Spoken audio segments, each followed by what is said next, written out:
Does my ex think that I've moved on from our breakup?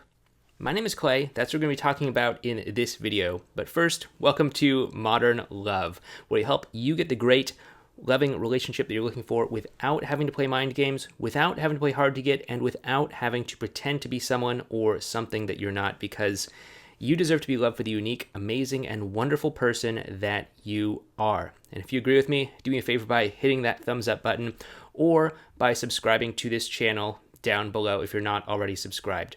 Also, if you're new here and you're not already on our email newsletter, you might want to think about signing up for that. You can find the link for that down below this video in the description box. I send out daily tips, advice, and strategies to help you with your breakup, with your relationship, getting back together with the person that you love down in that email newsletter. So think about signing up if you're not already on there. Okay, so let's go ahead and get into this whole situation about whether or not your ex thinks that maybe you have moved on from them. Okay, so first of all, your ex might get this idea, and it could definitely slow you down. It could sabotage your results. It could cause you to send the wrong message, and maybe they are actually considering getting back together with you, working things out with you or something, but because they're getting the wrong message from you, they might start to second guess that. They might start to distance themselves even more, and they might start to actually back off, right? So we don't want to accidentally send the wrong messages. We don't want to miscommunicate with our ex. And so the first thing that you might be doing that could be sending this sign to your ex that you have moved on is that you might be trying to make it seem like you don't care. Now, this is really common. A lot of people are advocating that you do this in the internet, on YouTube and stuff like that. And the reason why is because oftentimes people overreact in a negative sort of way after a breakup. They'll panic, they'll do things like over contact their ex, they'll text them, a million times a day or something like that, begging, pleading, apologizing over and over, using gifts and things like that. Now, there is a time and place for apologizing and all of that, but it's not in this capacity, right? I think we all know that the begging and pleading thing doesn't work. If it worked, we wouldn't be here. You just beg and plead and get back together and just go on your way. But we're here. You're watching this video. You probably have some experience doing the begging and pleading thing. I know that is what I did after me and my ex broke up for the first time. I made some really bad mistakes with that. And so oftentimes people will recommend that you do something like pretend like you don't care about your ex. Try to do things like mind games, things like making your ex jealous, things like making them think that you've moved on, that you're dating someone else, or things like that. And this is to basically stop the damage from the begging, the pleading, the panicking. Now, I kind of take things a little bit further. I trust that you're past that stage of panic. I trust that you're past that stage of thinking that begging and pleading is going to work. And I trust that you probably already know that a great relationship is not built on mind games. But, if you do send mind games, if you do send signals that indicate that you're playing mind games, like trying to make your ex jealous, trying to make them think that you're dating someone else, trying to make them think that you don't care, they can take that as a sign that you're not interested. They can take it as a sign that you don't care, that you don't want to be in a relationship with them, that you've moved on. And sure, that's probably going to do you a little bit better than begging and pleading and panicking all the time. But if you're not at that stage, you want to stop doing these things. Ideally, what I recommend that my clients do is that they just, learn how to not panic so that they don't have to play these mind games in order to make it look like they're not panicking. You can either do things to make it look like you're not panicking, or you can just stop panicking.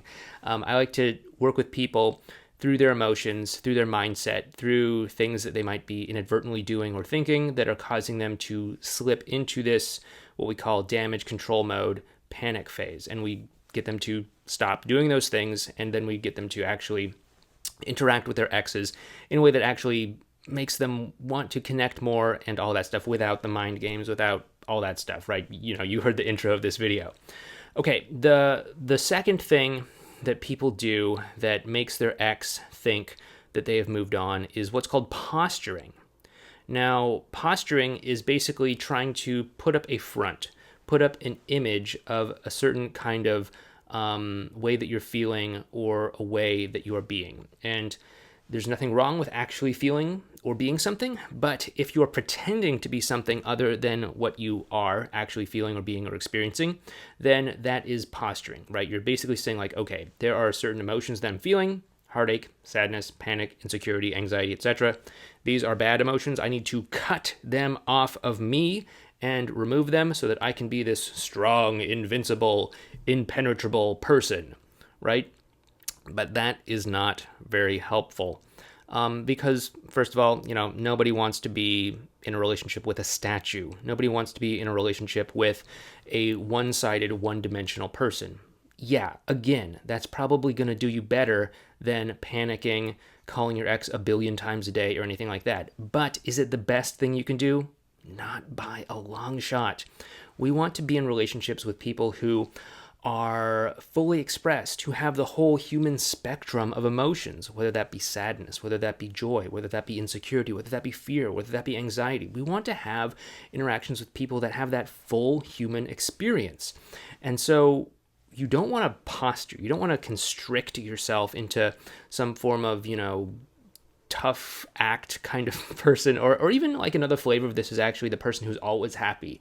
Oftentimes people think if they're always happy around their ex, that their ex will say, hey, I want to be happy, I'm going to get with you. But they don't want to be with somebody who's always happy. They want to be with somebody who has that full, rich human experience. And that's what it takes to actually have, a great connection with someone. So don't think that you need to do that. Don't think that you need to do the always happy thing. What you want to do is you want to learn how to effectively express the emotions that you are feeling, effectively communicate them to your ex, and effectively own them so they don't own you, right? Because really, if you can just get the emotional side of things down, then a lot of these things just snap into place on their own.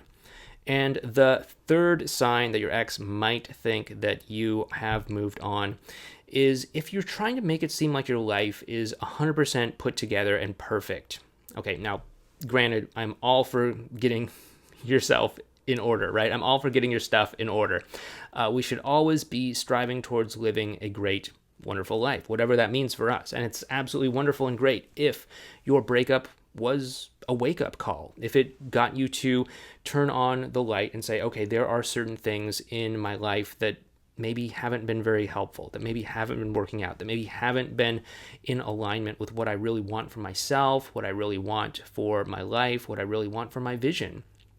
And if you start working on those, that's absolutely something that I recommend that you do, but you don't want to make it look like your life is 100% put together. Your life is never going to be 100% put together. And again, that's just kind of going back into that like perfect statue kind of person that your ex doesn't want to be with. We all have our growing edges. I mean, I've got my own growing edges. Here I am in this whole weird situation with this pandemic that's going around these days, and my hair is getting a little bit long, right? It's getting a little bit long. I'm trying to make as many YouTube videos as I can because I don't know when my next haircut is going to be. I don't know if I'm just going to end up getting really shaggy and weird looking and all that stuff. I'm working at home now. Sometimes in some of these videos you may hear a small child screaming in the background. That is my daughter. Things are weird, right? Things are weird. Things are imperfect. But if we're just going for what we want and we accept the imperfections in life, if we accept the challenges that we're facing in life, and if we accept that our life isn't always going to be perfect, then that creates a much more exciting and human and rich and fulfilling emotional experience for our ex to engage with us in. So don't think that you need to make yourself look perfect, impeccable. Don't think that you need to kind of puff yourself up and make yourself seem like you're unaffected by anything, the breakup, your ex, anything else in life. And, don't think that the goal in all of this is to make your ex think that you don't care. It's not a rush to the bottom. It's not a matter of whoever cares the least controls the relationship. It's a matter of whoever connects the most gets the relationship that they want. So learn how to connect, learn how to create a great relationship with the person that you love. If you want to get more tips, advice, and strategies on how to do all of that, make sure that you're on our email newsletter. You can find a link for that down in the description box below this video. But once again, my name is Clay. Thank you so much for watching. Be sure to give this video a thumbs up, subscribe to the channel if you're not already, and be sure to check out this video series over here on connecting with your ex on an emotional level.